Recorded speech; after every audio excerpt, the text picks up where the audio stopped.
काल संगमनेरच्या धांदरफळमध्ये सुजय विखे पाटील यांच्या सभेमध्ये वसंत देशमुख यांनी महिलांबद्दल अपशब्द वापरले। जयश्री थोरात ज्या बाळासाहेब थोरात यांच्या कन्या आहेत आणि काँग्रेसच्या नेत्या देखील आहेत, त्यांच्या संदर्भात काही आक्षेपार्ह वक्तव्य करण्यात आलेले होते आणि त्यानंतर संगमनेरमध्ये विखे समर्थक आणि थोरात समर्थकांमध्ये प्रचंड असा राडा झाला। मात्र ज्यांच्याबद्दल आक्षेपार्ह शब्द वापरले गेले त्या जयश्रीताई थोरात आत्ता सध्या आपल्यासोबत आहे।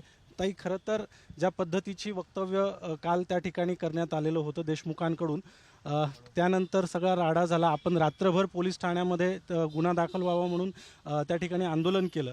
काय प्रतिक्रिया पहिली एकंदरीत या सगळ्या बाबतीत? जे काल धांदरफळ इथे सभेमध्ये डॉक्टर सुजय विखेंच्या सभेमध्ये जे वक्तव्य बोलले गेले ते अतिशय अतिशय खराब आणि खालच्या पातळीचे आहेत।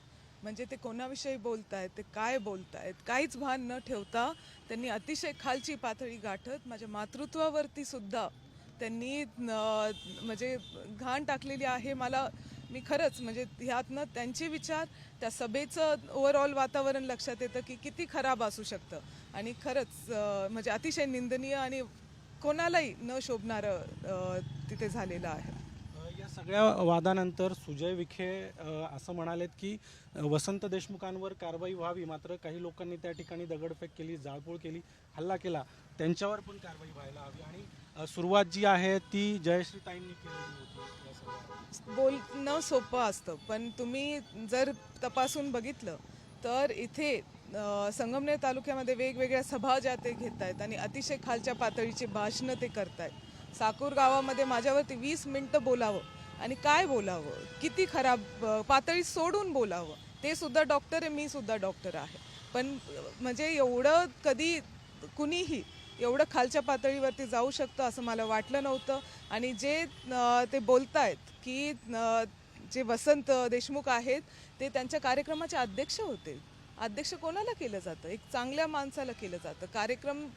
कार्यक्रमाला ते होल्ड ठेवणारा अध्यक्ष असतो। तुम्ही अशा माणसाला अध्यक्ष करताय ज्याचं ऑलरेडी हिस्ट्री अशी आहे की कायम त्यांनी खराब भाषणं थोरात परिवारावरती केलेली आहे। त्यांनी सहकारमर्शी भाऊसाहेब थोरात साहेबांचा मार सुद्धा खाल्लेला आहे ह्यासाठी। म्हणजे अशा माणसाला तुम्ही मुद्दामून अध्यक्ष करतायत आणि ते जेव्हा बोलतायत तरी ह्यांच्या भाषणामध्ये ते म्हणतात तुम्हाला वेळ कमी पडला, आम्ही परत तुम्हाला संधी देऊ। असं जर ह्यांचं स्टँड असेल तर जर त्यांना खरंच माझ्यासाठी स्टँड घ्यायचं होतं ना, तिथल्या तिथेच त्यांनी भाषण त्यांचं बंद करायला पाहिजे होतं। त्यांनी स्वतः जेव्हा ते बोलत होते तेव्हा तिथे त्यांनी निषेध करायला पाहिजे होता की आम्ही सपोर्ट नाही करत, हे जे बोललेत ना आम्ही सपोर्ट नाही करत, उलटं त्यांनी म्हटलं की तुम्हाला जास्त वेळ आम्ही पुढच्या वेळेस देऊ। आणि आमच्या ज्या कार्यकर्त्यांवरती ते बोलण्याचा प्रयत्न लोकांवरती बोलण्याचा प्रयत्न करतायत ना, अरे किती म्हणजे हा संगमनेर तालुका हा संयमी तालुका आहे, शांत तालुका आहे, असं ओळखला जाणारा तालुका आहे। आणि जेव्हा म्हणजे तुम्ही सारखं सारखं सभेमध्ये मी तरी सुद्धा 2-3 वेळा म्हटलं होतं की खबरदार, शिस्तीत बोलायचं, जे बोलायचं तुम्हाला इथं यायचं असेल, राजकारण करायचं असेल तर स्वच्छ राजकारण करून दाखवा। मी त्यांना माझ्या प्रत्येक भाषणामध्ये सांगत होते। तरी सुद्धा जर ते पातळी एकदम सोडून आणि हे जे मुलं आहेत, हा जो संगमनेर तालुका आहे हा क्रांतिकारी तालुका आहे। तुम्ही जेव्हा आमच्या बहिणींवरती, आईवरती, मी एक आई सुद्धा आहे, तुम्ही जर अशा पातळीवरती जाऊन जर बोलत असाल तर हा उद्रेक सुद्धा करेल। विखे थोरात संघर्ष हा बराच जुना आहे, तो काय नवीन नाही आहे। मात्र आता कुठेतरी हा राजकीय संघर्ष जो आहे तो पातळी सोडून अगदी वैयक्तिक याच्यावर यायला सुरुवात झाली असं एकंदरीत मला एवढंच सांगायचं आहे की इलेक्शन येतात, इलेक्शन जातात। इलेक्शनमध्ये जे तुम्ही काही म्हणजे बोलतात, जे काही कृती करतात हे आयुष्यभरासाठी लागून राहते। त्याच्यामुळे कधीही पातळी सोडून मी बोलली नाही आहे, कधीही पर्सनल टीका ज्या आहेत त्या केलेल्या नाही आहेत। तुम्ही त्यांचे भाषणं तपासून बघितले तर माझ्यावरती पर्सनल टीका त्या सारखं करत आलेले आहेत। आणि खरंच म्हणजे खरं वाईट वाटतं की नाही पुढची पिढी पण अशी संघर्षात राहणार आहे की काय। महाराष्ट्रातल्या राजकीय कधीच अशी परंपरा नव्हती की महिलांच्या संदर्भामध्ये अशा पद्धतीची वक्तव्य हो किंवा खालच्या पातळीची भाषा वापरली जावी। ही राजकीय संस्कृती महाराष्ट्राची खरं तर नाही आहे. मात्र आता या सगळ्या निवडणुकीमध्ये अशा पद्धतीचे विधानं वारंवार होत आहे. विशेषतः महिलांच्या बाबतीत देखील बोलण्याची ही पहिली वेळ नाही आहे. एक महिला राजकारणी म्हणून काय वाटतं या सगळ्या परिस्थितीबद्दल? मला एवढंच सांगायचं आहे की ही वेळ खरं म्हणजे मी तिथे प्रचार करत होते. मी संगमनेर तालुक्यामध्ये माझ्या वडिलांना वेळ नाही आहे. ते पूर्ण महाराष्ट्राचं आपल्या सर्वांना माहीत आहे. त्यांच्याकडे जबाबदारी आहे, त्यांना दिल्लीला जावं लागतं. ह्या सगळ्या गोष्टींमध्ये ते बिझी असताना आपला संगमनेर तालुक्यामध्ये आपला प्रचार चालू राहिला पाहिजे म्हणून मी माझ्या वडिलांसाठी मैदानात उतरलेली होती. आणि आता युग बदलत आहे. मुलींनी आणि महिलांना जेव्हा आपण म्हणतोय की 50% आरक्षण द्यायचं आहे, पण जर त्याच पक्षाचे लोक जर महिलांना म्हणजे असं बोलत असतील तर मला माहिती नाही त्यांची खरंच किती नीतिमत्ता आहे, खरंच त्यांना महिलांबद्दल आदर सन्मान वाटतो का. अशी कंडिशन सध्या झालेली आहे.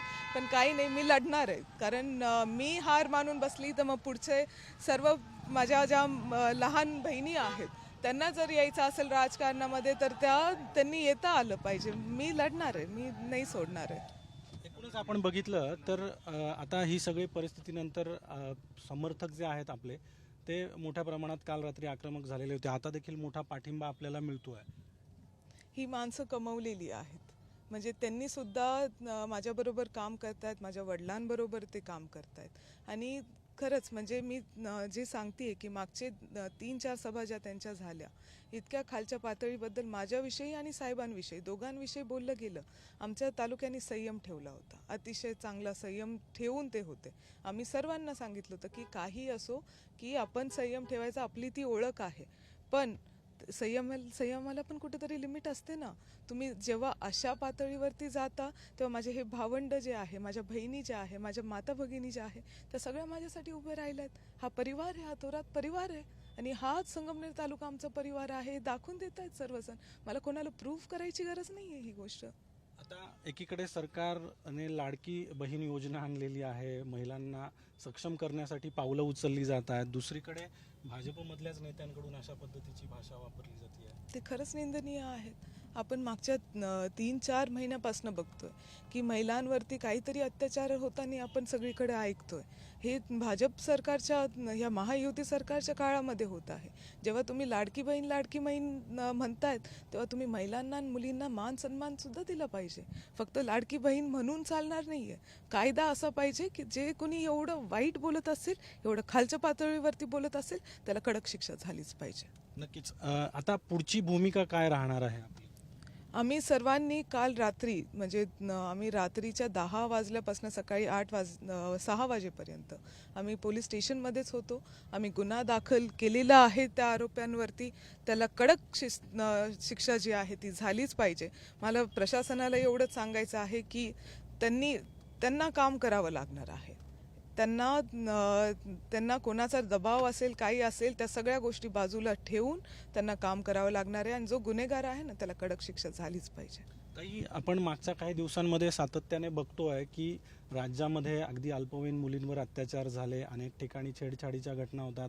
अगदी राजकीय महिलांवर देखील अगदी खालच्या भाषेत टीका केली जाते. पातळी घसरून हे सगळी वक्तव्य जी आहे ती होत असतात.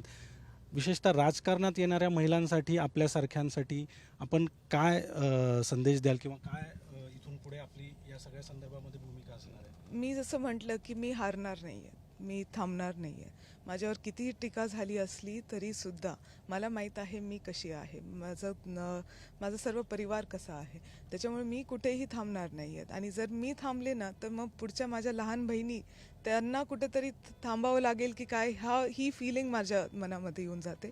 मी लढणार आहे आणि मी चांगलीच म्हणजे मी माझं पूर्ण जी जानसे मी माझी लढणार आहे. आणि हे राजकारण जे आहे ह्याची पातळी कुठेही खाली घसरू देणार नाही.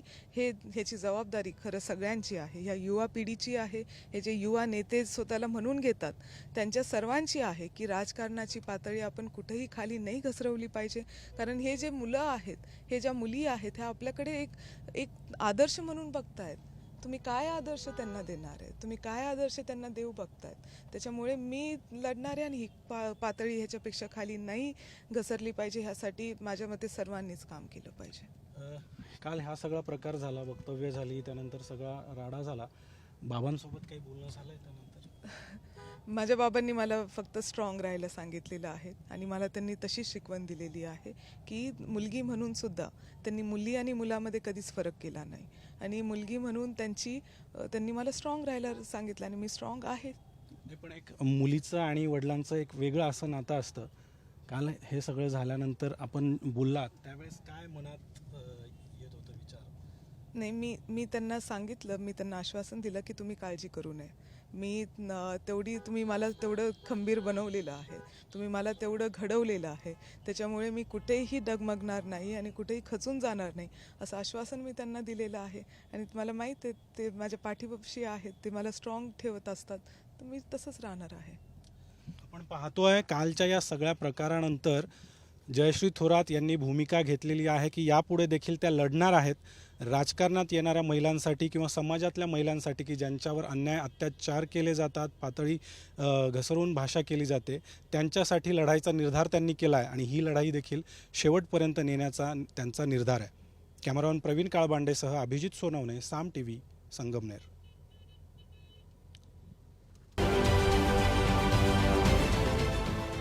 देश विदेशातील प्रत्येक घडामोडींचे लाईव्ह अपडेट मिळवण्यासाठी आता साम टीव्हीच्या सर्व सोशल मीडिया प्लॅटफॉर्मला लाईक, फॉलो आणि सबस्क्राईब करा. तसंच सर्व नोटिफिकेशनसाठी बेल आयकॉन प्रेस करायला विसरू नका.